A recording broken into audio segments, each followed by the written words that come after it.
नमो सिद्धाणं नमो सिद्धाणं नमो आयर्याणं नमो अज्छायाणं नमो लोये सबसागुणम् नमः श्रीवर्धमानाय निर्धूतकलिलात्मने सालोकानां त्रिलोकानां यद्विद्यादर्पणाय ते। ये अभी विषय चल रहा है, सम्यक दर्शन की बात चल रही थी। तो सम्यक की उत्पत्ति कैसे होती है, ये जितना भी विषय चल रहा है ये मूल गाथा में नहीं आया है। ये सदाशिव दास जी का असलीवाल जी की टीका है, तो उसमें उन्होंने लब्धिसार आदि ग्रंथों से विशेष इसमें वर्णन किया है। ये मूल ग्रंथ का, इस ग्रंथ का मूल ग्रंथ का पाठ नहीं है, ये लब्धिसार आदि ग्रंथों से लिया गया है, वहां पे इसका वर्णन मिलता है। सम्यक की उत्पत्ति चारों गति में पॉसिबल है। एक बार रिवाइज कर लेते हैं अभी 2 दिन का, ताकि वापस सिंक हो जाएगा। चारों गति में पॉसिबल है, और संगी को ही होती है। पर्याप्तक के, मंद कषाई भव्य जीव होना चाहिए, साकार उपयोग वाला हो, जागृत अवस्था में हो, 3 बड़ी निद्राएं नहीं हो, ठीक है।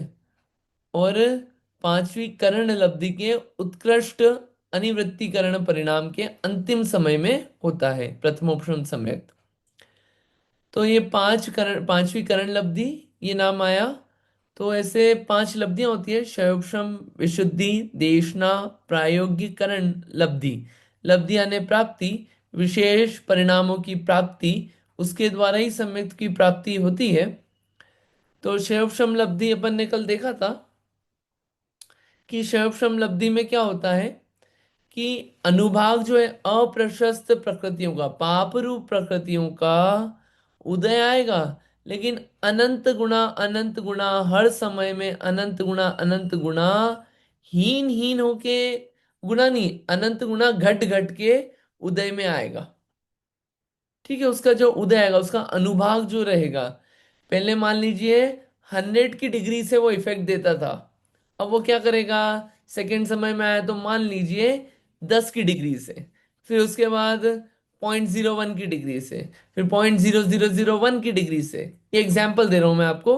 तो इतना घट घट के, ये अपन ने हजार वगैरह नंबर लिए हैं, एक्चुअल में नंबर बहुत बड़े बड़े, संख्यात असंख्यात। वो जब अनंत गुना घटते हैं तो इतना कम इफेक्ट लगता है कि अरे बहुत बड़ा काम हुआ है। और ये बहुत बड़ा काम क्यों हुआ, यहाँ पे मुख्य कारण है आत्मा की विशुद्धि। तो मैंने ऐसे परिणामों की प्राप्ति होना, शैवक्षम लब्धि। दूसरा विशुद्धि लब्धि, कि शैवक्षम लब्धि के बाद अब अशुभ प्रकृतियों का तो अनुभाग घटने लग गया। अब जो शुभ प्रकृतियां हैं, साता वेदनी आदि शुभ प्रकृतियां जो है, पुण्य रूप प्रकृतियां, जो कि आघाती कर्मों में है, तो उनकी प्राप्ति होती है, उनका बंध विशेष रूप से होता है।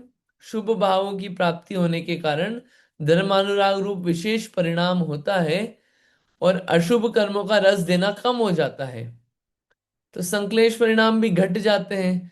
तो ये जो है, ये विशुद्धि लब्धि। तीसरा देशना लब्धि। देशना लब्धि में ये धारण होना अपने हृदय में, जो छह, 2 काम होने, 6 द्रव्य, 9 पदार्थ, 5 अस्तिकाएं, 7 तत्व, इनके उपदेश देने वाले आचार्य आदि का मिलना, और मिलने के बाद अपने को वो प्राप्त होना उपदेश, और प्राप्त होना नहीं, प्राप्त होने के बाद अपने उसको पदार्थों का जैसा स्वरूप बताए वैसा अपने हृदय में धारण करना, वो देशना लब्धि है। ये भी चारों गति में हो सकती है, कोई दिक्कत नहीं है देशना लब्धि। मतलब अपूर्व अपूर्व परिणाम हो रहे हैं। फिर उसके बाद हो रहा है प्रायोग्य लब्धि। ये चौथी लब्धि जो है प्रायोग्य लब्धि, कि अब यहाँ पे विशुद्धता और बढ़ रही है, और विशुद्धता बढ़ी 3 लब्धियों के बाद। तो जो अप्रशस्त प्रकृतियां हैं घाती कर्मों की, उनका क्या हो रहा है, उनका जो फल देने की शक्ति है, जो कल बताया था, फोटो दिखा दूं क्या वापस, आप लोगों को सबको याद रहेगा मुझे ऐसा लग रहा है। फोटो दिखा दें तो ज्यादा सही रहेगा। एक्चुअली इसमें फोटो ही नहीं है। चलिए मैं बोल देता हूँ, मैं बोल के ही कर देते हैं कि दिखा दे। चलो दिखाई देते हैं, एक्चुअली बेटर रहेगा।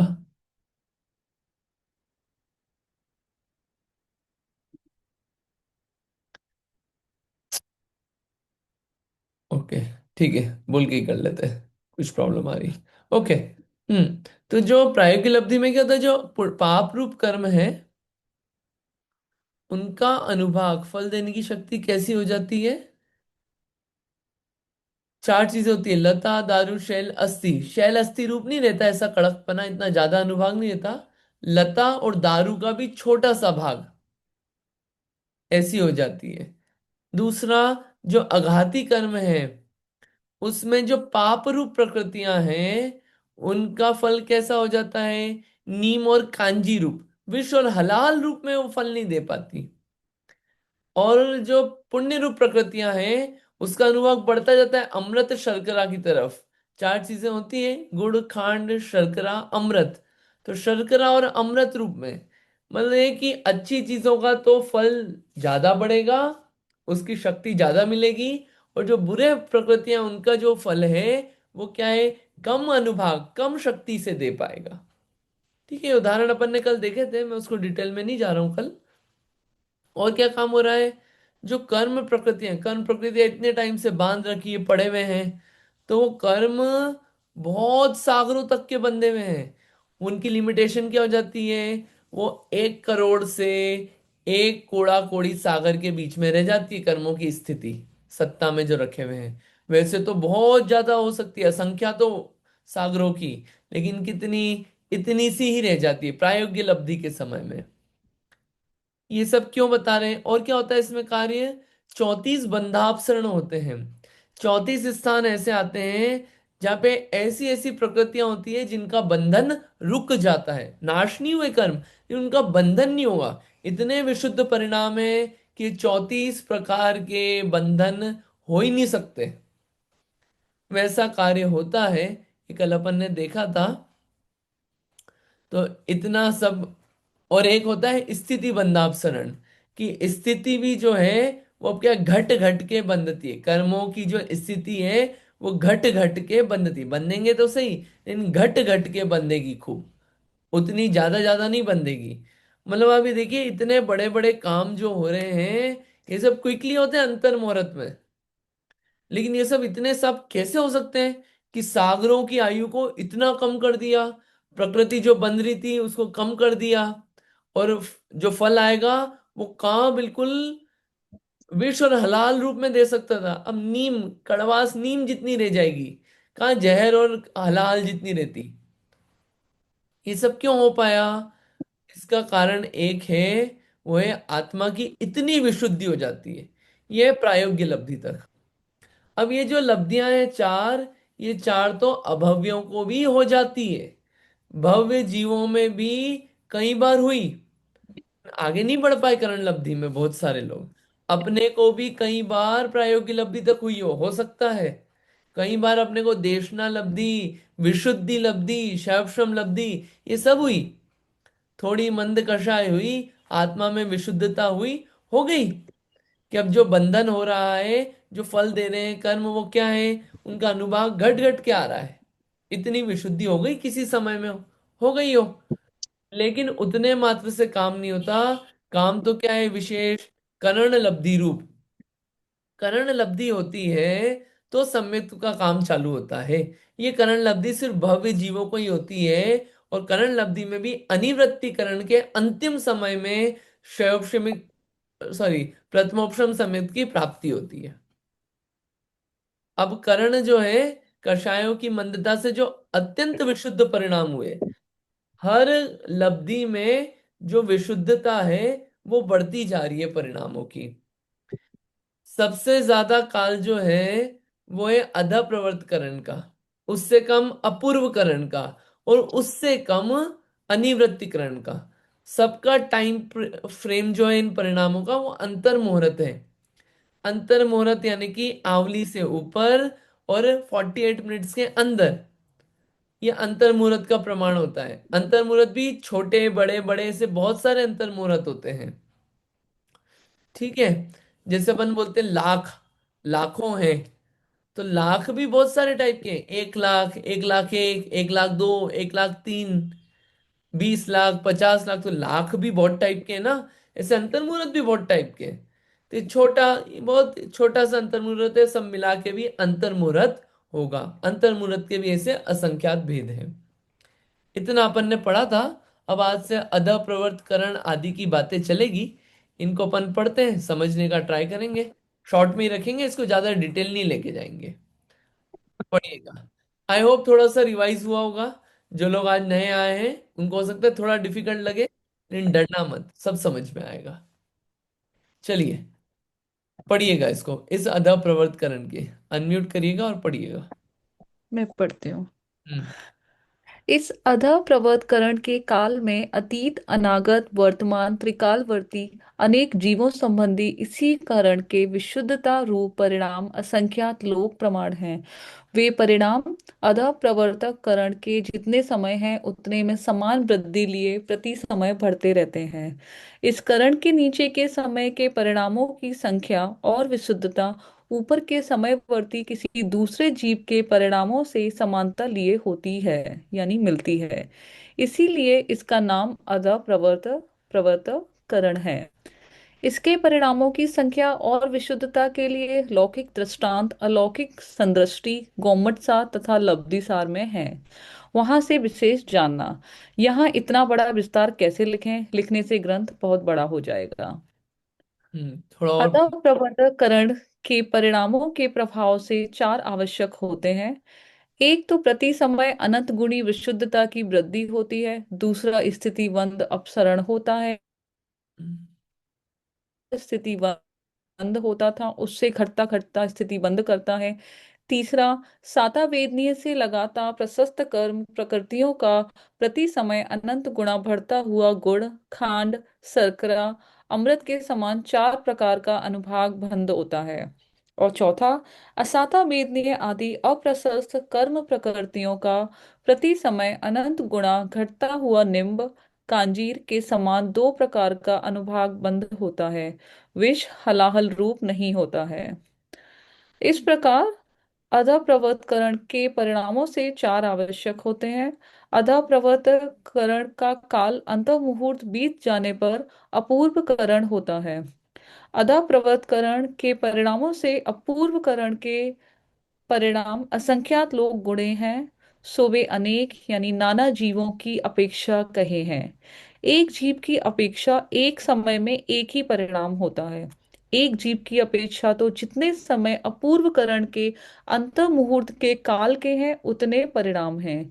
इसी प्रकार अधप्रवर्तकरण के भी एक जीव के एक समय में एक परिणाम होता है। नाना यानी अनेक जीवों की अपेक्षा एक समय के योग्य असंख्यात परिणाम हैं। हाँ, इतना ही रखते हैं अभी। आप इतना पढ़ते पढ़ते आपको इतना जरूर समझ में आएगा कि असंख्यात परिणाम, अनंत परिणाम, इतने अनेक जीव, इतना सब अंतर मुहूर्त का टाइम पीरियड, ऐसे परिणाम हो रहे हैं। कर्म में अनुभाग कम घट ज्यादा हो रहा है, विशुद्धि बढ़ रही है, ये सब आपको क्लिक कर रही होंगी। अब देखिए, इतनी सब बातें बताना हर किसी के लिए पॉसिबल नहीं है। जो वास्तव में सर्वज्ञ हो, वीतरागी हो, उनके ज्ञान की महिमा है कि वो इतना जान पा रहे थे, जान पाए, और उन्होंने ये बताया। वीतराग सर्वज्ञ ज्ञान, सर्वज्ञ के ज्ञान की, केवल ज्ञान की कितनी महिमा है कि वो एक एक समय के एक एक जीव के परिणाम कितने व्यवस्थित तरीके से जानते हैं। यह है ज्ञान की महिमा। ठीक है, अपन इसको देखते हैं, विशेष पढ़ते हैं इसके बारे में। थोड़ा सा स्लाइड से देखते हैं, थोड़ा सा क्लैरिटी के लिए। ठीक है। हम्म। ओके। ठीक है, करण रूप परिणाम है ना। ये देखिए क्या है कि प्रत्येक करण का काल जो है असंख्यात गुणा संख्यात गुणा होता है। यहाँ पे ये संदृष्टि जो लिखा है ना, संदृष्टि से जानना चाहिए। संदृष्टि मैं आपको नहीं समझाऊंगा। ये जो टू लिखा है ना ऐसा हिंदी टाइप का, इसको संख्यात का पैरामीटर होता है ये समझाने के लिए ग्रंथ का है ये वर्ड। और अपन इसको अंक संदृष्टि, अपन लौकिक अंक में कैसे समझें? फॉर एग्जाम्पल के लिए कि अध प्रवर्तकरण का काल 16, उससे संख्यात गुणा अपूर्वकरण का काल, इसमें कुछ दिख रहा है, इसको देखेंगे। मतलब काल जो है बढ़ता हुआ है, ये जो है अनिवृत्तीकरण का काल जो है सबसे कम है 4। ठीक है। इससे संख्यात गुणा किसका है? अपूर्वकरण का। इससे संख्यात गुणा किसका है? अनिवृत्तीकरण का। आप ये मत समझना 2 टाइम्स हो गया, वो अपने को समझाने के लिए इन नंबर्स में लिखा गया है। एक्चुअल में तो वो संख्यात गुणा ही बढ़ा है। ये देखिए, आप संख्यात संख्यात बढ़ा ना, ये जो हिंदी का 2 लिखा है, ये संख्यात का पैरामीटर है। संख्यात एक अपने आप में एक नंबर है जिसका कैलकुलेशन अलग है, बट ऐसे बताया गया है। ठीक है, मतलब टाइम पीरियड बताए कि हर एक परिणाम का काल कितना होता है। अब ये तीनों की परिभाषा एक बार अपन देख लेते हैं, होता क्या है। तीन करण परिणाम। अधः प्रवर्तकरण होता है जहां भिन्न समयवर्ती जीवों के परिणाम समान भी हो सकते हैं और भिन्न भी हो सकते हैं। अलग, ये नाना जीवों की अपेक्षा से बात चलती, नाना मीन्स मैनी। तो दो जीव हैं मान लीजिए, कोई टाइम t इक्वल्स टू 1 पे है, कोई टाइम t इक्वल्स टू 2 पे है। ठीक है। तो भिन्न समयवर्ती जीवों के परिणाम, इन दोनों के परिणाम सेम भी हो सकते हैं और अलग अलग भी हो सकते हैं, अगर अधः प्रवर्तकरण के परिणाम हैं उनके। तो सेम भी हो सकते हैं, अलग अलग भी हो सकते हैं। अभी इतना ही समझिए, इसका डिटेलिंग काफी है, मैं ट्राई कर रहा हूँ जितना डिटेल में जा सकते हैं। अलग अलग जीव हैं, अलग अलग टाइम पे परिणाम सेम भी हो सकते हैं, अलग अलग भी हो सकते हैं। अपूर्वकरण, कि अगर अलग अलग समय पे जीव हैं, अगर नाना जीव हैं, तो उनके परिणाम अपूर्व अपूर्व अपूर्व ही होंगे, भिन्न भिन्न ही होंगे, सेम नहीं होंगे। टाइम t इक्वल्स टू 1 और टाइम t इक्वल्स टू 2 पे, इन दोनों अलग टाइम पे एक जीव, अलग अलग जीव हैं, तो उनके परिणाम अलग ही होंगे। यह अपूर्वकरण, नाम ही बोल रहा है अपूर्व, जो पूर्व में ना हुए, अपूर्वकरण। और अगर सेम जीव बैठेगा तो उसके तो परिणाम डिफरेंट रहेंगे ही। यहाँ पे इसलिए अलग अलग नाना जीवों की अपेक्षा से बात चलती है। अनिवृत्तीकरण परिणाम, जहां समान समयवर्ती जीवों के परिणाम समान ही होते हैं। जहां पे अगर same time t equals to 1 पे है, अगर दो जीव, तो उनके परिणाम समान ही होंगे, डिफरेंट नहीं होंगे। ये होता है अनिवृत्तीकरण, अनिवृत्तीकरण परिणाम। ठीक है, इसको देखते हैं। और देखिए क्या है, तीन करण एक जीव की अपेक्षा है नाना जीवों की अपेक्षा, जो आपने समझाया। तीनों करण नाना जीवों की अपेक्षा से कहा जाते हैं। एक जीव की अपेक्षा तो प्रति समय अनंत गुणा विशुद्ध परिणाम ही होते हैं। कोई अधः प्रवर्त करण में कोई जीव है, अधः करण प्रवर्त रूप परिणाम हुए, उसमें कोई जीव है, तो वो t इक्वल्स टू 1 2 3 पे गया, तो उसके परिणाम तो अनंत गुणा विशुद्धता के साथ ही होंगे। ठीक है। इसलिए नाना जीवों की अपेक्षा से बता रहे हैं, त्रैकालिक अनंत जीवों के परिणामों को देखकर उनमें पाई जाने वाली सदृष्टा असदृशता को इन तीन करणों द्वारा बताया जाता है। बात यह है कि विशुद्धता बढ़ती हुई है। आप देखिए, सम्यक की तरफ कोई जा रहा है तो कितनी विशुद्धता बढ़ रही है आत्मा की। सम्यक के सन्मुख जो जीव है, अभी हुआ नहीं है। अब अधः प्रवर्तकरण में ये चार कार्य नहीं होते, जो नहीं होते वो मैं आपको नहीं समझा रहा हूं, जो होते हैं उनको समझाते हैं। कि अधः प्रवर्तकरण में चार काम कौन से होते हैं, आत्मा में क्या क्या काम हो रहा है। प्रति समय अनंत गुणी विशुद्धि बढ़ना, हर समय, हर सेकंड नहीं, हर माइक्रो सेकंड नहीं, हर समय। ये इतनी चुटकी बजाई, इसमें तो असंख्यात समय निकल गए। प्रति समय अनंत गुणी विशुद्धि बढ़ रही है। आप परिणाम देखिए, कितने विशुद्ध परिणाम हैं। अनंत गुणी विशुद्धि। अरे, सिर्फ अपन ने पूजन और भगवान के दर्शन किए, उसमें अनंत गुणी विशुद्धि बढ़ी कि नहीं बढ़ी वो अलग चीज है। लेकिन जहां आत्मा का श्रद्धान होने वाला है, जिस व्यक्ति को सम्यक दर्शन होने वाला है, उसके पूर्व में परिणाम कितने विशुद्ध हैं, और जिसको सम्यक दर्शन हो उसके परिणाम कितने विशुद्ध हैं। होने के पहले प्रति समय अनंत गुणी विशुद्धि बढ़ना। दूसरा काम स्थिति बंधापसरण, मीनिंग समझ लेंगे, स्थिति स्थिति बंधापसरण का भी आएगा आगे, अभी बताया भी था। तीसरा पाप प्रकृतियों का अनुभाग बंधापसरण, और पुण्य प्रकृतियों का बढ़ता हुआ अनुभाग बंध। चार काम होते हैं: प्रति समय अनंत गुणी विशुद्धि बढ़ना, स्थिति बंधापसरण, प्राप्त प्रकृतियों का अनुभाग बंधापसरण, और पुण्य प्रकृतियों का बढ़ता हुआ अनुभाग बंध। समझते हैं इसी बात को। मेरा क्वेश्चन ये है कि इन चारों में से आत्मा में कौन सा काम हुआ अधः प्रवर्तकरण के समय में? ये आत्मा रिलेटेड कौन सा है, इसमें कोई बता सकता है?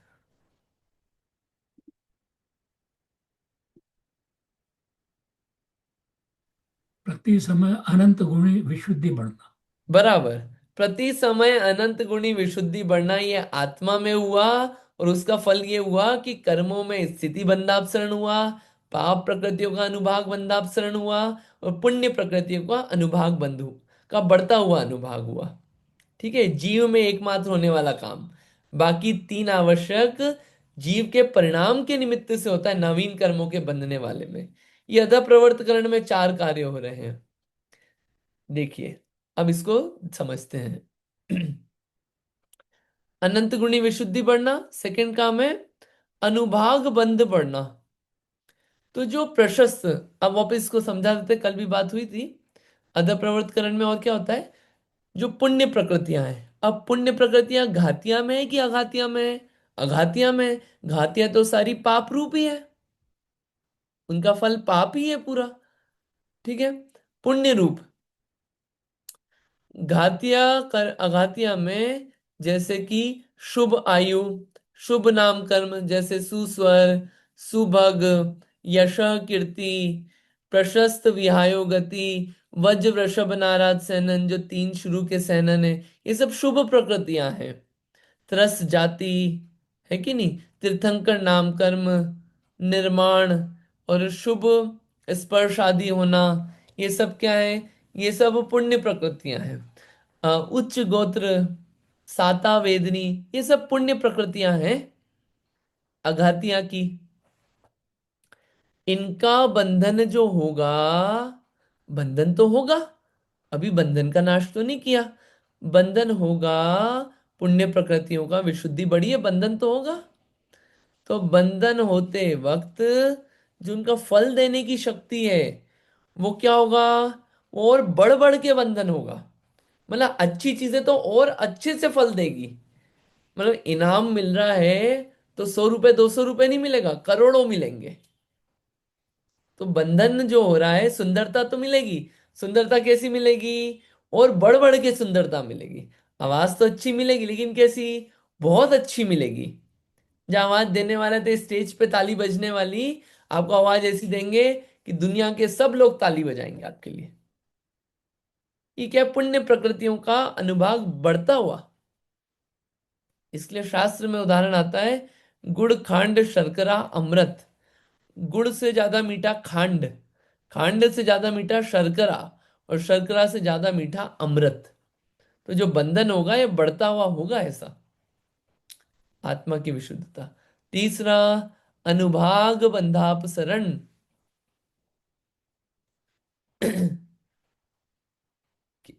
बंध का अपसरण होगा यहाँ पे, अनुभाग का कौन सा? जो अप्रशस्त प्रकृतियां हैं, अप्रशस्त प्रकृतियां घातिया की सारी, ज्ञानावर्णी, दर्शनावर्णी, मोहनी, अंतराय, और आयु नाम गोत्र वेदनी में मैं सारी अप्रशस्त पाप रूप, असाता वेदनी, नीच गोत्र, अशुभ आयु, और फिर दुस्वर, दुर्भग, अयश नाम कीर्ति, अप्रशस्त व्यायोगति, फिर वो वामन सेनन, कुब्जक सेनन, ये सब जो अलग अलग हैं, और इनका बंध भी होता है। तो अघातीय कर्म प्रकृति, कुछ नाम बोले हैं मैंने। तो अघातिया में तो कैसा होगा? अघातिया में जो पाप रूप है, उसका तो होगा, चार चीजें होती है कड़वास में। नीम से कड़वा कांजी, कांजी से ज्यादा कड़वा विष, और विष से ज्यादा कड़वा हलाहल। तो विष और हलाहल रूप तो बंधन नहीं होगा, अगर हो भी रहा है तो, पाप रूप प्रकृतियों का। और घातीय कर्मों में फल देने की शक्ति कैसी रहेगी?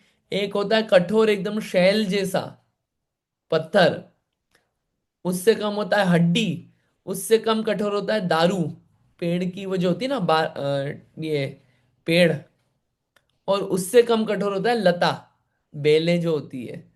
तो लता और दारू रूप उसका अनुभाग रहेगा फल देने की शक्ति, शैल और अस्थि रूप नहीं रहेगा घातीय कर्मों का अगर बंद होता है तो उसका अनुभाग। तो द्विस्थानीय रह जाता है, दो स्थान बचे ना, नीम कांजी और लता दारू रूप।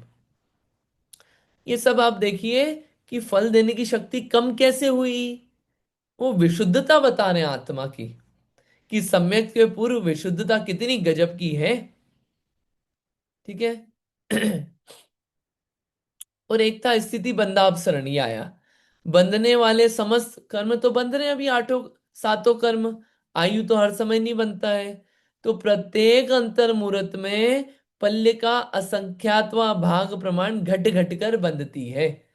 हर अंतर मुहूर्त में बंधन जो हो रहा है वो घट घट के बंधन होगा, बढ़ता हुआ बंधन नहीं होगा। अपना तो अभी ठिकाना नहीं, अभी बंधन हो रहा है। मान लीजिए अभी बंधन हुआ 10 सागर का, फिर 20 सागर का, 1000 वर्ष का, 3 वर्ष का, ऐसे अपना घट बढ़ होता रहता है। लेकिन जिसको सम्यक के सन्मुख है, अधः प्रवर्त करण रूप परिणाम है, उसको जो बंधन होगा वो घटते घटते हुए ही होगा। ये वो व्यक्ति नहीं है कि कोई ध्यान में लगा के बैठा है, ध्यान में बैठा है, ध्यान में नहीं बैठा हुआ है। जो श्रद्धान है वो आत्मा के सन्मुख है, सन्मुख हो रहा है, अभी हुआ नहीं है, अभी तो हो ही रहा है सन्मुख। होने के बाद तो और कितनी विशुद्धि होगी। ये विशुद्धि बाहर नहीं दिखेगी, एक और साथ के साथ चीज, ये विशुद्धि बाहर नहीं दिखेगी। हाँ, बाहर यथा योगी मंद कषाय दिख जाए तो दिख जाए, लेकिन विशुद्धि कोई बाहर नहीं दिखेगी, अरे कर्मों में ऐसा हो गया तो ये तो कोई अजीब दिखते होंगे, नहीं। ये अंतरंग परिणाम है, श्रद्धान में चेंजेस हो रहे हैं। ठीक है। ये पल्ले के असंख्यात्मक भाग प्रमाण घट घट कर बंधती है, इसका मैथ्स अलग है। जिसको विशेष जानना हो वो इसमें से पढ़ सकता है, दृष्टांत वगैरह सब दिए लब्धि सार में, आप देख सकते हैं। तो ये जो था ये अधः प्रवर्तकरण रूप परिणाम, इसमें जो चार कार्य हुए। ठीक है। थोड़ा समझ में आया इसमें? ये सब दिया हुआ है, मैथमेटिक्स दिया हुआ है इसमें, एपीजीपी यूज करके, arithmetic progression, geometric progression use कर करके परिणाम कैसे होते हैं, कितने परिणाम होते हैं, वो सब निकाला गया है। ये आदि मतलब ए, अपन एपी में लगाते हैं ना, A+n-1 × D, निकालते हैं ना अपन वो फॉर्मूला एपीजीपी का, और समेशन वगैरह जो निकालते हैं, क्षय धन, वो सब निकाला हुआ है, डिफरेंस का समेशन, वो सब फॉर्मूले इसमें दिए हुए हैं। ये सब हमारे इसमें ग्रंथों में आए हुए हैं, कोई अलग से किसी ने बनाए नहीं है, ये सब ग्रंथ की चीजें हैं। आज से लगभग 1500-2000 साल पहले लिखे गए हैं आचार्य नेमिचंद्र स्वामी द्वारा। काफी सारी बातें लॉगरिथमिक वगैरह भी मिलती है इसमें। ठीक है। ये अधः प्रवर्तकरण की सारी बातें हुई। अब अपन देखेंगे, समझ में आया जितना चला, कुछ तो आया होगा समझ में। अब अपन देखते हैं अपूर्व करण के परिणाम क्या है। पढ़िए, कोई और पढ़िएगा, अपूर्व करण क्या है, पढ़िए। हाँ, मैं पढ़ूँ। पढ़िए।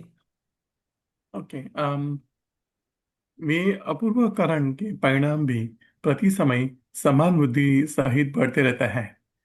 इस अपूर्व कारण के परिणाम नीचे के समयवर्ती परिणामों के समान नहीं होते हैं। प्रथम समय की उत्कृष्ट विशुद्धता से द्वितीय समय की जघन्य विशुद्धता भी अनंत गुणी होती है। यह इस प्रकार का परिणामों का अपूर्वपना है, इसलिए इसे दूसरे करण का नाम अपूर्वकरण है। अपूर्वकरण के प्रथम समय से लगाकर अंतिम समय तक अपने जनन्य से अपना उत्कृष्ट तथा पिछले समय के उत्कृष्ट से अगले समय का जनन्य परिणाम क्रम क्रम से अनंत गुणी विशुद्धता लिए सर्प की चाल के समान जानना। यहाँ अनुत्कृष्टि नहीं होती है।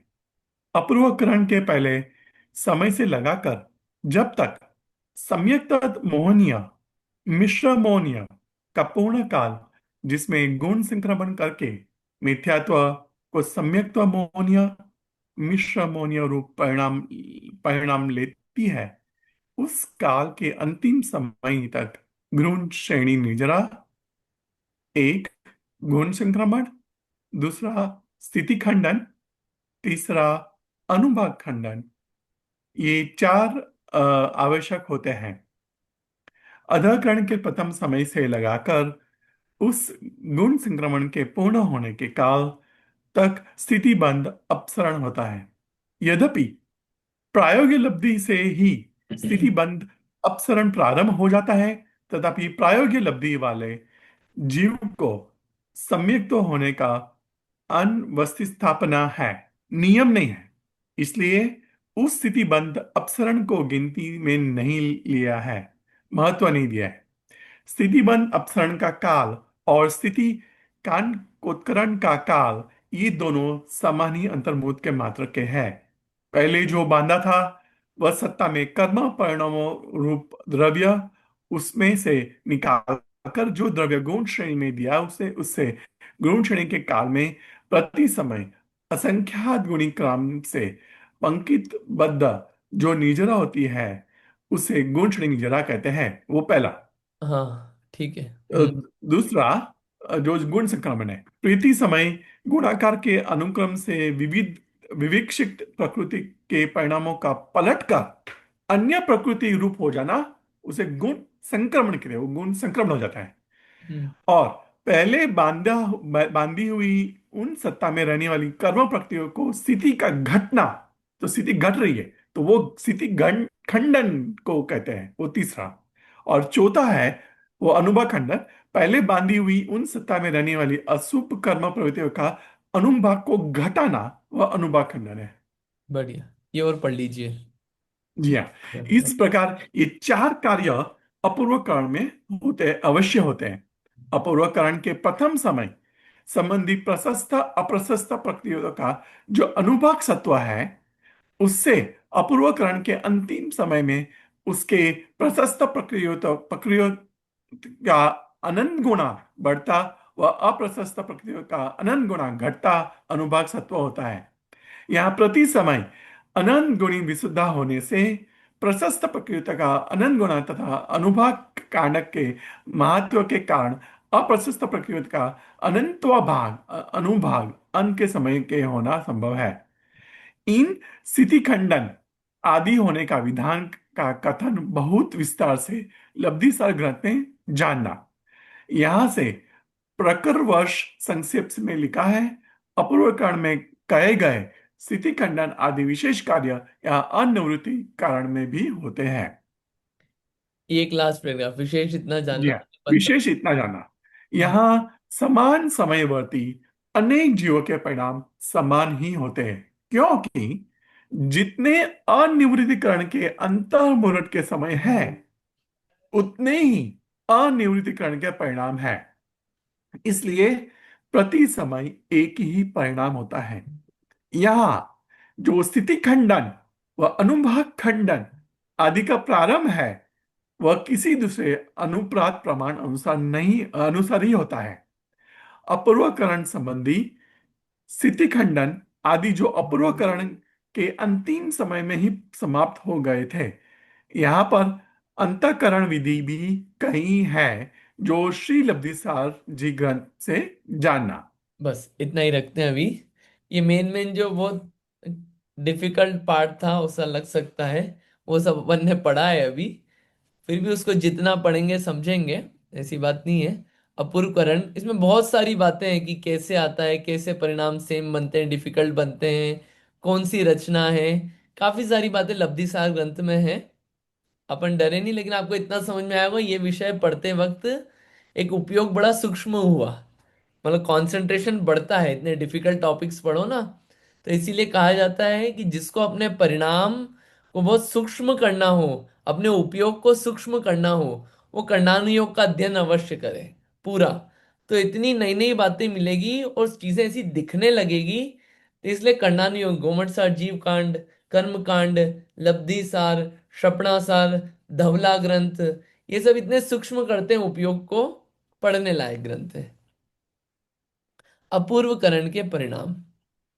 तो अपूर्वकरण के परिणाम जो हैं देखते हैं। ये जो सब आया है इसी में से देखते हैं। प्रत्येक समय के परिणाम असंख्यात लोक होते हैं। ये एक वर्ड समझा देते हैं। असंख्यात लोक और और लोक असंख्यात। असंख्यात लोक, एक लोक जो है ना, असंख्यात लोक परिणाम है, यानी कि एक लोक है, ठीक है, तीन लोक है, उसमें जितने प्रदेश आ सकते हैं वो तो प्रमाण हुआ एक लोक का। ठीक है।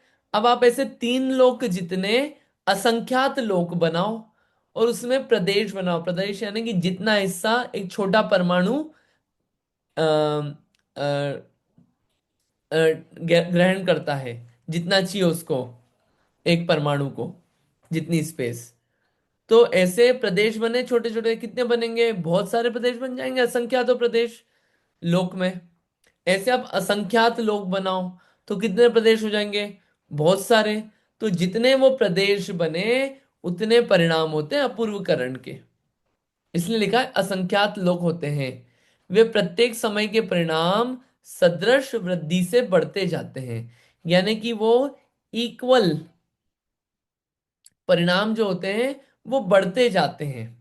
ठीक है। जैसे मान लीजिए फर्स्ट टाइम में परिणाम थे 160, तो सेकंड टाइम में हो गए 164, फिर 168, ऐसे बढ़ते जाते हैं। और ऊपर और नीचे के परिणाम जो हैं वो हमेशा अलग ही रहेंगे। नाना जीवों के परिणाम अपूर्व अपूर्व ही रहते हैं।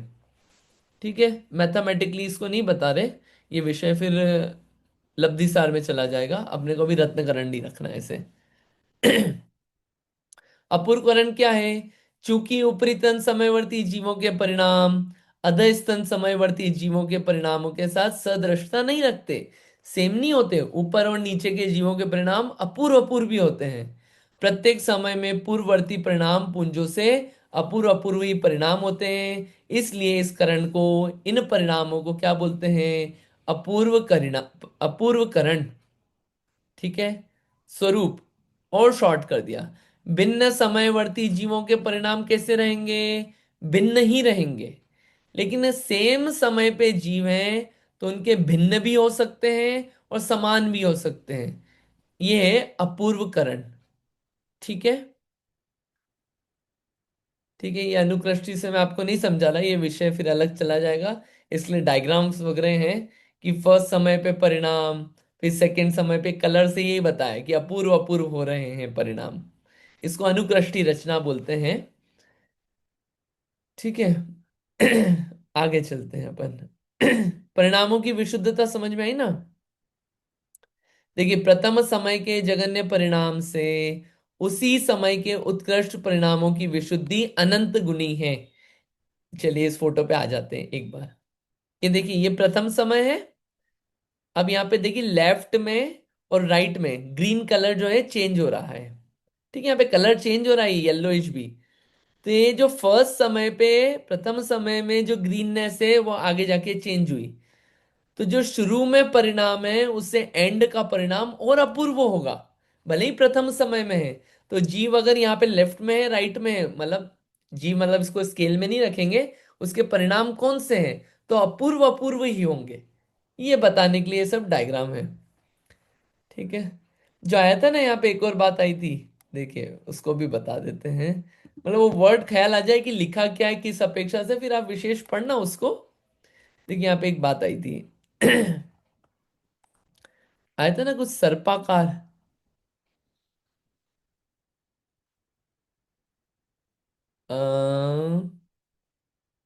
कहीं आया था, अपन ने पढ़ा था सर्पाकार,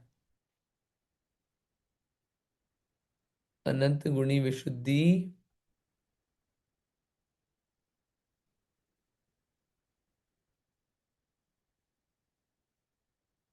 समयवर्ती जीवों के परिणाम अपूर्वकरण, विशुद्धता या अनुकृष्ण अपूर्व। Okay, I think I am missing it somewhere. हाँ, ये आया था ना कहीं, सर्पाकार, भुजंगाकार। ठीक है, मिल नहीं रहा है मुझे, मैंने अभी पढ़ा था यहीं पे कहीं। It's okay. ठीक है, यहीं से बताते हैं। क्या सर्पाकार होता है उसका परिणाम जो है ना, इसकी कैसा बनता है, कि विशुद्धि कैसी बढ़ती हुई होती है। तो उसको बताया सर्पाकार रूप में बढ़ती हुई होती है परिणामों की विशुद्धि।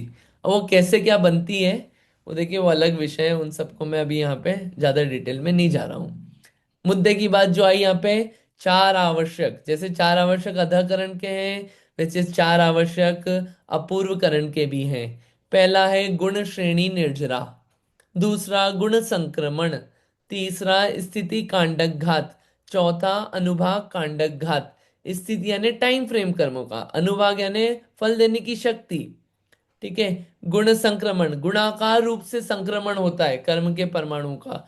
और गुण श्रेणी निर्जरा, जो निर्जरा होती है वो गुणाकार रूप से निर्जरा होती है। ऐसे चार आवश्यक, चार काम अपूर्व करण में होते हैं। ठीक है।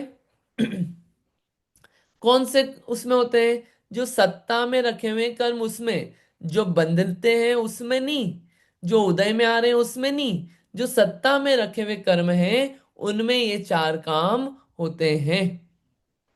ठीक है, इतना यहां तक,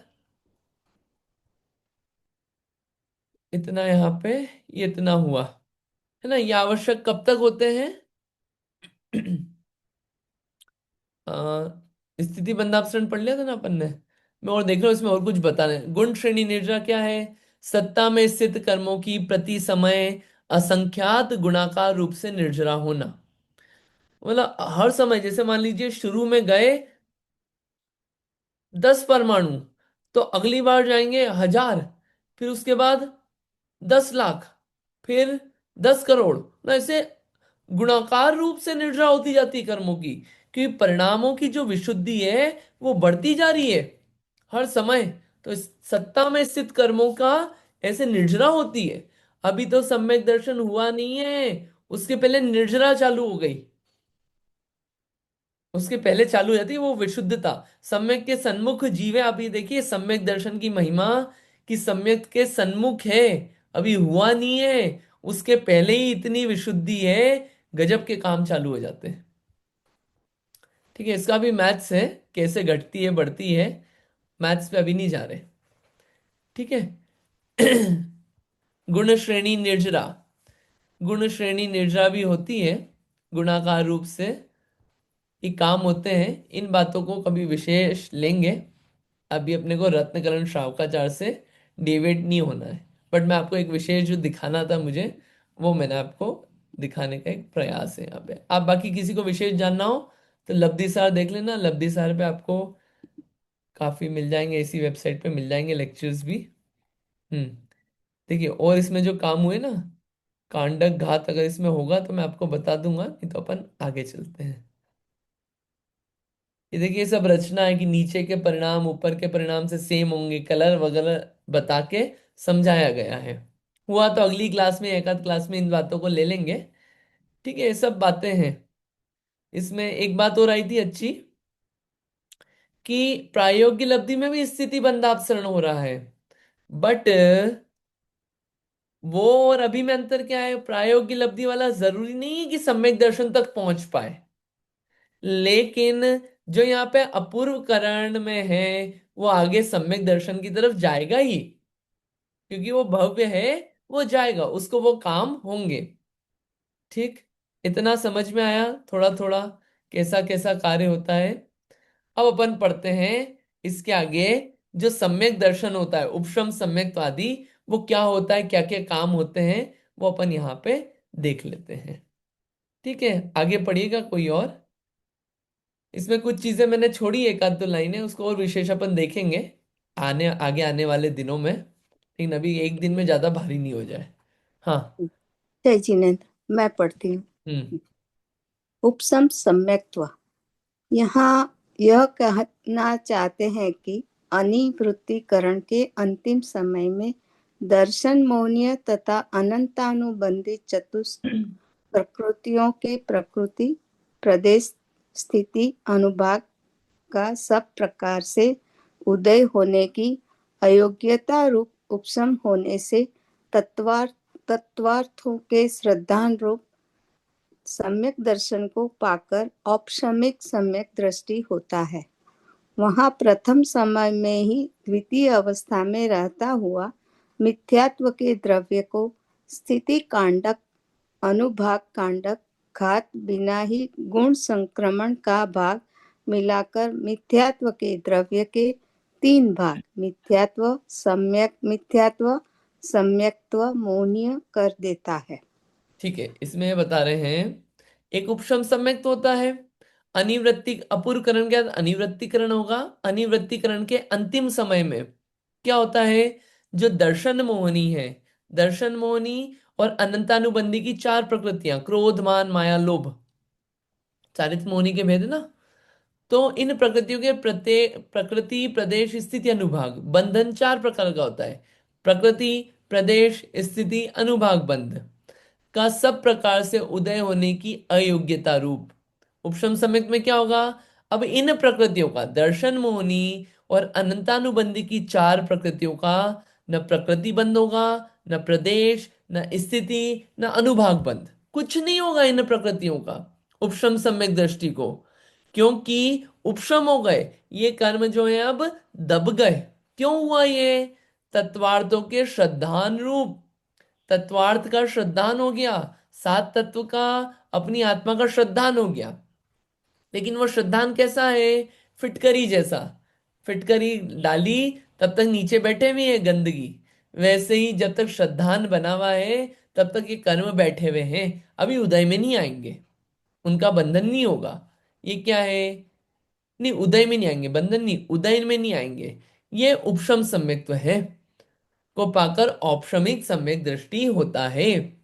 और इस ऑप्शन उपशम सम्यक दर्शन करने वाले के क्या होता है, कोई कांडक घात नहीं हो रहे स्थिति और अनुभाग का, लेकिन क्या हो रहा है, एक संक्रमण होता है।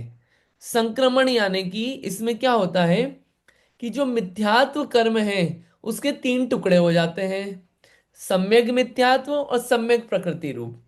फर्स्ट टाइम जो सम्यक दर्शन कर रहा है अपने इतने भवों में, उसके सिर्फ मिथ्यात्व और ये अनंतानुबंधी आदि रहते हैं, सम्यक मिथ्यात्व सम्यक प्रकृति नहीं रहती है। ठीक है, तो वो जो इसके क्या होते हैं, तीन टुकड़े हो जाते हैं मिथ्यात्व के, इसलिए यहाँ पे लिखा कि मिथ्यात्व के द्रव्य के तीन भाग कर देता है। अनादिकाल का दर्शन मोहनी कर्म एक रूप था, उसका द्रव्य कारणों के प्रभाव से तीन प्रकार शक्ति रूप अलग अलग हो जाता है। इस प्रकार मिथ्या दृष्टि के सम्यक्त होने का कारण पांच लब्धियों का स्वरूप संक्षेप में कहा है। ये ऐसे इतनी प्रोसेस से उपशम सम्यक तो होता है। ये सम्यक की पात्रता कैसे कैसे सम्यक दर्शन होता है, कितनी विशुद्धता लिए हुए कार्य होता है। लेकिन ये करते वक्त अपने को कर्म पे ध्यान नहीं देना है, अपने को तो अपने श्रद्धान आत्मा की विशुद्धता, ये यहाँ पे कार्य है। शिवक्षम सम्यक देखते हैं, कंटिन्यू करिए। क्षयुक्षम वेदक सम्यक्त्व।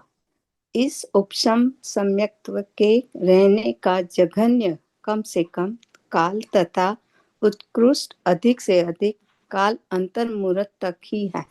अंतर्मुहूर्त पूरा होने के बाद नियम से दर्शन मोहनीय की तीन प्रकृतियों में से किसी एक का उदय हो जाता है।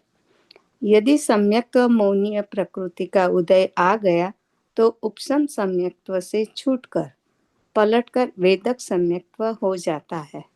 तब सम्यक्त्व मौनीय के उदय से वेदक सम्यक दृष्टि जीव तत्वों का चल मल अगाध दोषों सहित श्रद्धान करता है। यहाँ श्रद्धान में चलपना का अर्थ है श्रद्धान में शिथिलता आ जाना, तथा मल दोष का अर्थ है अतिचार सहित होना। इस वेदक सम्यक्त्व को ही क्षयोपशम सम्यक्त्व कहते हैं। ये अपन ने देखा था ना शिवक्षम सम्यक, आपको याद हो सबको। देखिए अपन ने कहाँ गया, एक मिनट दिखा देते हैं, एक बार स्लाइड्स में दिखा देते हैं। तत्वार सूत्र में भी पढ़ा हुआ है अपन ने, शिवक्षम सम्यक दिखाई देते हैं। क्या होता है कि उपशम सम्यक्त से हो सकता है कोई शिवक्षम सम्यक्त में चले जाए, वेरी मच पॉसिबल। तो क्या होता है शिवक्षम सम्यक्त में, उसको देखते हैं अपन। देखिए यस, ये रहा शिवक्षमिक सम्यक्त। ये मिथ्यात्व सम्यक मिथ्यात्व और अनंतानुबंधी की चार प्रकृति जो है, जो सम्यक्त्व का घात करती है। मिथ्यात्व तो पूरा सम्यक्त्व को उल्टा कर देता है। सम्यक मिथ्यात्व में मिश्र परिणाम रहते हैं, सम्यक रूप भी मिथ्या रूप भी। मिश्र परिणाम, इसलिए सम्यक मिथ्यात्व नाम दिया। और अनंतानुबंधी चार कषाय ये मिथ्यात्व के साथ चलती है। तो जो सम्यक का पूरा घात करने वाली है, इनका तो क्या हो गया, उद्याभावी क्षय और सदवस्था रूप उपशम, सर्वघाती रूप से ना उदय आके वो क्या हो गया, दूसरे रूप में कन्वर्ट हो गई। अपन ने क्षयोपशम समझा था, इसलिए तत्वार्थ श्रद्धान बना हुआ है। और क्या हुआ, सम्यक प्रकृति का उदय है। इनका ये नाश नहीं हुआ है, ये किस किस में बदल बदल के आएगी, सम्यक प्रकृति के रूप में बदल बदल के आएगी। सम्यक प्रकृति का काम क्या है, इसके रहते हुए सम्यक दर्शन तो रह सकता है, सम्यक दर्शन का नाश नहीं करेगी ये, लेकिन इसका उदय आएगा तो क्या होगा, सम्यक तुम्हें दोष लगते हैं, अतिचार लगेंगे, चल मल आदि दोष लगेंगे, श्रद्धान जो है वो शिथिल होगा, वृद्ध की लाठी जैसे डगमगाएगा, और क्या होगा, अतिचार लगेंगे। इसलिए इसको क्या बोला, शायोपशमिक सम्यक, सम्यक दर्शन है लेकिन अतिचार लग रहे हैं, ये है शायोपशमिक सम्यक दर्शन। ठीक है, इसका टेक्निकल सद्वस्था रूप उपशम और उदयाभाविश है। अपन ने देखा था दो एक दिन पहले कि जो सर्वघाती उदय में आते हैं उनको पीछे पहुंचा देते हैं आगामी काल में, और वो वहीं पड़े रहते हैं, उदय में नहीं आते सर्वघाती रूप से। दूसरा हो गया शायोपशमिक और उपशम सम्यक। आगे एक और पढ़िए। बाय द वे आज का ये विषय ऐसा इतना, अगले कल से और परसों से तो फिर विषय वो सिंपल, बहुत सिंपल होने वाला है। पढ़िए। दर्शन मौन्य के सर्वघाती स्पर्धकों के निषेकों के उदय का अभाव वह है क्षय तथा देशघाती स्पर्धक रूप सम्यक्त्व प्रकृति के उदय होने पर भी उसी सम्यक्त्व मौन्य ही के वर्तमान समय संबंधी निशेषों के सिवाय अन्य जो ऊपर के निषेक अभी उदय को प्राप्त नहीं हुए हैं, वे मात्र सत्ता में अवस्थित हैं।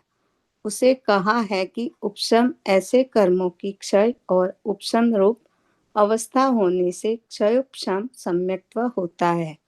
इसी को सम्यक्त्व प्रकृति के उदय का वेदन अनुभवन होने से वेदक सम्यक्त्व कहते हैं। यदि उपशम सम्यक्त्व का अंतर्मुहूर्त समय पूरा होने के बाद सम्यक मिथ्यात्व प्रकृति का उदय आ गया तो मिश्र गुण स्थान में आ जाता है। उसी जीव को तत्व अतत्व दोनों का मिला हुआ मिश्र श्रद्धान होता है। यदि मिथ्यात्व प्रकृति का उदय आ गया तो मिथ्या दृष्टि विपरीत श्रद्धानी हो जाता है। जैसे ज्वर से पीड़ित पुरुष को मिष्ट भोजन नहीं रुचता है, उसी प्रकार इनको अनेकांत रूप वस्तु का सच्चा स्वरूप, तत्वों का सच्चा स्वरूप, रत्नत्रय रूप मोक्ष मार्ग नहीं रुचता है। 10 लक्षण रूप धर्म, स्वपर की दया रूप धर्म नहीं रुचता है। यदि उपशम सम्यक्त्व के अंतर्मुहूर्त के काल में से कम एक समय तथा अधिक से अधिक 6 आवली अवशेष रहने पर अनंतानुबंधी क्रोध मान माया लोभ में से किसी एक का उदय हो जाए तो सम्यक्त्व छूटकर वही जीव सासादन गुण स्थान में आ जाता है। यहाँ पर वह एक समय से लगाकर 6 आवली तक रहकर नियम से मिथ्या दृष्टि हो जाता है। एक पैराग्राफ हाँ। इस प्रकार उपशम सम्यक्त्व का अंतर्मुहूर्त काल पूर्ण होने के पश्चात 4 मार्ग है। यदि सम्यक्त्व मौनीय का उदय हो जाए तो क्षयोपशम सम्यक्त्वी हो जाता है। यदि मिश्र प्रकृति का उदय हो जाए तो मिश्र गुण स्थानी हो जाता है। यदि मिथ्यात्व का उदय हो जाए तो नियम से मिथ्या दृष्टि हो जाता है। और यदि 4 अनंतानुबंधी कषायों में से किसी एक का उदय हो जाए तो सासादन गुण स्थान में आकर फिर मिथ्या दृष्टि हो जाता है। इसको देख लेते हैं। देखिए जो अभी बताया था ना कि दर्शन मोहिनी के सर्वघाती स्पर्धकों के निश्चयों के उदय का अभाव वह है क्षय। दर्शन मोहिनी कर्म में जो सर्वघाती स्पर्धक हैं जिनके, उनके तो उनके तो उदय का अभाव हो गया। अब उनका उदय नहीं आएगा, नाश नहीं हुआ है, उदय का अभाव है, उसी को हमने बोला क्षय। और जो देशघाती स्पर्धक हैं वो सम्यक प्रकृति के रूप में उदय में आते हैं। ये देखिए, इनके सर्वघाती स्पर्धक हैं तो इनके उदय का अभाव है, उसको बोला हमने क्षय। और सम्यक प्रकृति के देशघाती स्पर्धक हैं, उनका उदय आ रहा है। देशघाती यानी पार्शियल घात कर रहे हैं, पूरा घात नहीं कर रहे, पार्शियल घात कर रहे हैं, इसलिए दोष लग रहे हैं, अतिचार लग रहे हैं। होने पर भी उसी सम्यक्त मोहनी के ही वर्तमान समय संबंधी निषेकों के सिवाय अन्य जो ऊपर के निषेक भी अभ्युदय को प्राप्त नहीं हुए हैं वे मात्र सत्ता में अवस्थित हैं, उसे कहा है उपशम। यहाँ पे इसके क्या है कि पड़े रहते हैं, आगे आगे जो उदय में आने वाले हैं, वो अभी नहीं आते, इसलिए उसको बोला उपशम। वे मात्र ऐसे कर्मों की क्षय और उपशम रूप अवस्था होने से शोभशम सम्यक्त होता है, और इसी को वेदक सम्यक्त कहते हैं। यहाँ पे अब आगे बात आई है कि मान लीजिए किसी को उपशम सम्यक्त है, उसका अंतर्मुहूर्त काल होता है उपशम सम्यक्त का, वो टाइम पूरा हो गया, तो उपशम सम्यक्त होने के बाद वो जीव, क्या पॉसिबिलिटी है कि सम्यक मिथ्यात्व प्रकृति का उदय आ जाए। ये जो सम्यक मिथ्यात्व लिखा हुआ है ना, इसका उदय आ जाए। तो इसका उदय आएगा तो क्या होगा, मिश्र परिणाम होंगे। जैसे श्रीखंड होता है, खट्टा भी मीठा भी, वैसे ही जीव के परिणाम कैसे होगा, खट्टे मीठे दोनों। खट्टे मीठे मतलब तत्व रूप श्रद्धान है भी और अतत्व का भी श्रद्धान है, दोनों का श्रद्धान है, तत्व का भी अतत्व का भी। तो वो जो परिणाम है उसको बोला सम्यक मिथ्यात्व परिणाम, सम्यक प्रकृति का उदय आ गया, जो कि दूसरा गुणस्थान, तीसरा गुणस्थान है। हाँ, तीसरा गुणस्थान है मिश्र गुणस्थान, उसमें आ गया, वो सम्यक्तु से गिर गया, उपशम सम्यक्तु से गिर गया। एक ये पॉसिबिलिटी है। यदि उसी जीव को मान लीजिए सम्यक्त में था, मिथ्यात्व प्रकृति का हो जाए, शैवशम की बात नहीं कर रहे हैं, उपशम से गिरा है, मिथ्यात्व का उदय आ जाए, तो कौन से गुण स्थान में चला जाएगा, पहले गुण स्थान में। विपरीत श्रद्धानी हो जाएगा एकदम, अभी मिले जुले भी नहीं है, विपरीत श्रद्धानी हो गया।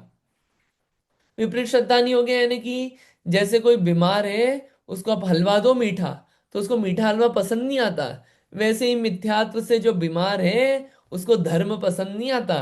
क्या धर्म की बातें करते हो, क्या धर्म की शास्त्र की बात करते हो, कहाँ पूजन की, कहाँ 10 लक्षण, क्या 10 लक्षण की बातें करते हो, क्या रत्नत्रय सम्यक दर्शन ज्ञान चारित्र की बात करते हो, क्या अहिंसा की बात करते हो। ये मीठी बातें कड़वी लगती है, मिथ्यात्व प्रकृति का उदय। और यदि उपशम संयुक्त के अंतर्मुहूर्त के काल में से कम एक समय तथा अधिक से अधिक 6 आवली अवशेष रहने पर अनंतानुबंधी क्रोध मान माया लोभ में से किसी भी एक का उदय हो जाए, तो सम्यक द्वय से छूटकर वह जीव सासदन गुणस्थान में आ जाता है। क्या होता है, सासाधन होता है, सम्यक दर्शन था, जैसे कोई पर्वत से गिरा, पर्वत से गिरे, जमीन की तरफ गिर रहा है, जमीन को टच नहीं किया, जो रास्ते का मार्ग है उस मार्ग को बोलते हैं सासादन। सासादन यानी असाधना सहित गिरता हुआ। ऐसे ही कोई जी सम्यक दृष्टि था, सम्यक दर्शन से मिथ्या दर्शन में गिर रहा है, लेकिन रास्ते में जो है उसको क्या बोलते हैं, सासदन गुणस्थान। किसी अनंतानुबंधी आदि किसी का उदय आ गया, उपशम करा था ना, नाश नहीं करा था, दबाया था, तो उदय आ गया, गंदगी ऊपर आ गई, फिटकरी का काम खत्म हुआ, तो वो क्या हो गया, सासादन में आ गया, और सासादन से नियम से मिथ्या मिथ्या दृष्टि हो जाएगा। इस प्रकार उपशम सम्यक का अंतर्मुहूर्त काल पूर्ण होने के पश्चात 4 मार्ग हैं। कोई उपशम सम्यक से जीव कहाँ कहाँ जा सकता है, तो पहला ऑप्शन है कि वो शायोपशमिक सम्यक दृष्टि बन सकता है, अगर सम्यक प्रकृति का उदय आ जाए तो। दूसरा ऑप्शन है मिश्र गुण स्थान में चला जाए। तीसरा ऑप्शन है सासाधन वाला हो जाए। चौथा है मिथ्या दृष्टि बन जाए सीधे। ऐसे 4 यहाँ पे ऑप्शंस बनते हैं। जरूरी नहीं है कि मिश्र होके या सासाधन होके मिथ्यात्व में आए, ठीक है, डायरेक्ट भी आ सकता है। ऐसे 4 रास्ते हैं, इन 4 रास्तों को हमें समझना चाहिए उपशम सम्यक से। इसका भी फोटो दिखा दे क्या, समझ में आया इतना। शायद सम्यक तो अपन कल देखेंगे, 1 मिनट में रिवाइज कर लेते हैं ये गुणस्थानों के भी इसमें दिया हुआ है, रास्ते वगैरह सब, कौन कहाँ जा सकता है, एक बार दिमाग में फिट बैठ जाता है, फोटो देख लो तो। ये देखो चलमल अगाड़ दोष बताया था ना। अ, उपशम सम्यक, हाँ इसके चार, ये देखिए चार रास्ते, औपशमिक सम्यक के चार रास्ते, मिथ्यात्व में चला जाए, सासादन में चला जाए, सम्यक मिथ्यात्व में जा सकता है, शायपशमिक सम्यक में जा सकता है उपशम सम्यक्त्व से। ठीक है। अब इसके आगे आएगा शायिक सम्यक्त। शायिक सम्यक्त को अपन कितना है कल ही देखेंगे, विषय है थोड़ा सा बड़ा। फिर शायिक सम्यक्त के बाद यहाँ पे कर्म का क्षय करके सम्यक्त होगा, तो कभी छूटेगा नहीं सम्यक्त। तो वो आगे फिर आसान विषय है, कल तो आसान विषय है, आज इतना ही रखते हैं। ठीक है, रिवाइज करवा देते हैं क्या पढ़ा अपन ने। करण लब्धि, करण लब्धि में अपूर्व करण, अनिवृत्ति अधकरण, अपूर्वकरण और अनिवृत्तिकरण रूप परिणाम अपन ने देखे। उसमें अधकरण, अपूर्वकरण, अनिवृत्तिकरण, इसमें परिणामों को बताया, परिणाम समान असमान कब कैसे होते हैं वो बताया। अध प्रवर्तकरण में भिन्न समयवर्ती जीव में परिणाम समान भी हो सकते हैं, भिन्न भी हो सकते हैं। अपूर्व में तो भिन्न समयवर्ती जीवों के परिणाम भिन्न ही होंगे, और अनिवृत्तिकरण में समान समयवर्ती जीवों के परिणाम समान ही होते हैं। ये बेसिक डेफिनेशन आती है। मुझे पता है इतना ज्यादा समझ में नहीं आया होगा, बट इतना समझ में आया कि कुछ करण रूप परिणाम होते हैं सम्यक दर्शन से पहले, और कुछ अपूर्व परिणाम भी होते हैं। इसमें चार आवश्यक होते हैं, जो कि आत्मा की विशुद्धता, उसके अलावा स्थिति बंधापसरण, अनुभाग जो है पाप प्रकृतियों का उसका बंधापसरण होता है, पुण्य प्रकृतियों का बढ़ता हुआ अनुभाग बंधन होता है अध प्रवर्तकरण में। फिर ऐसे ही अपूर्वकरण अपन ने देखा था, अपूर्वकरण में भी चार आवश्यक होते हैं, गुण श्रेणी निर्जरा, गुण संक्रमण और स्थिति कांडक घात, अनुभाग कांडक घात, ऐसे अपूर्व अपूर्व विशुद्धि लिए हुए परिणाम होते हैं। इतनी अपन ने बात देखी है। फिर उपशम सम्यक्त्व में पांच प्रकृतियों का उपशम हुआ, अनादि मिथ्या दृष्टि था, मिथ्यात्व जो था उसके टुकड़े हो गए तीन। फिर उपशम सम्यक्त्व से शायोपशमिक सम्यक्त्व हो सकता है, तो उपशम सम्यक दृष्टि के क्या हुआ, सम्यक प्रकृति का उदय आ गया, तो सम्यक में दोष लगने लग गए, अतिचार लगने लग गए, सम्यक का नाश नहीं हुआ। इस उपशम सम्यक्त्व से जीव चार रास्ते जाने के, मिथ्यात्व में चले जाए, मिश्र में चले जाए, या सासादन में चले जाए, या शायोपशमिक सम्यक्त्व में चले जाए। लेकिन यहाँ पे ये अलग अलग वैरायटी के परिणाम बताए हैं कि ऐसे पाए जा सकते हैं। मतलब सम्यक दर्शन की बात चल रही है, तो बैकग्राउंड में क्या क्या टेक्निकल काम हो रहा है, वो यहाँ पे केवल ज्ञान से हमको इतनी बातें पता चलती है। इतना पढ़ के कम से कम केवल ज्ञान पे तो विश्वास हमको जागृत होता ही है। और ये जैन दर्शन में कितना गहन है, पूरा जीवन लगा दे तो भी कम पड़ जाए इसको समझने के लिए। लेकिन एक बात जरूर समझ सकते हैं पूरे जीवन में, कि मैं आत्मा हूं और शरीर नहीं हूं, ये श्रद्धांत करने के लिए तो इतना जीवन पर्याप्त है। ठीक है, इतनी बात है। आ, आपने जो बात बोली ना अंकित भैया कि पूरा जीवन भी लगा दे तो भी नहीं समझ सकते, मतलब इतना सही आप कह रहे हो।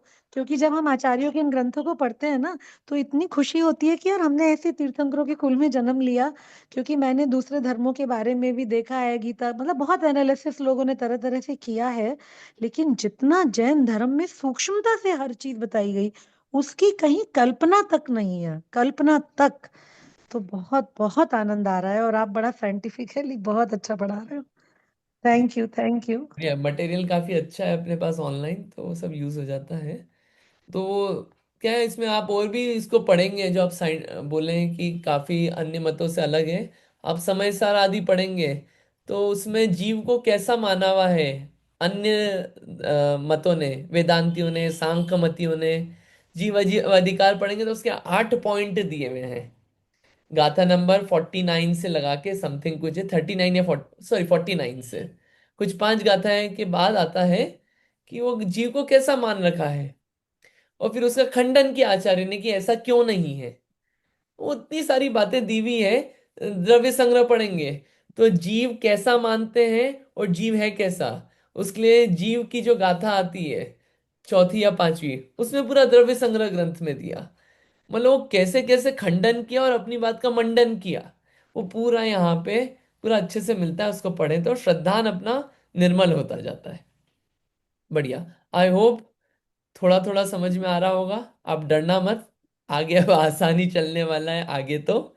ये विषय भी इतना डिफिकल्ट नहीं है, लेकिन फर्स्ट टाइम सुना हो तो लग सकता है क्या है ये, प्रवर्तकरण, करण लब्धि, खंडन हो रहा है, अनुभाग, स्थिति लग सकता है। बट ये वर्ड्स आपको फ्यूचर में कभी ना कभी फिर सुनेंगे आप। ठीक है, चलिए इतना ही रखते हैं। कोई क्वेश्चन है तो पूछ सकते हैं, नहीं तो जिनवाणी स्तुति कर लेते हैं। जावाणी के ज्ञान से सूझे लो कालो, सोवाणी मस्तक नमो सदा देत हूँ ढोक। है जिनवाणी भारती तो ही जपो दिन रैन, जो तेरी शरणा गए सो पावे सुख चैन। जिनवाणी माता की जय। 9 बार नमोकार मंत्र।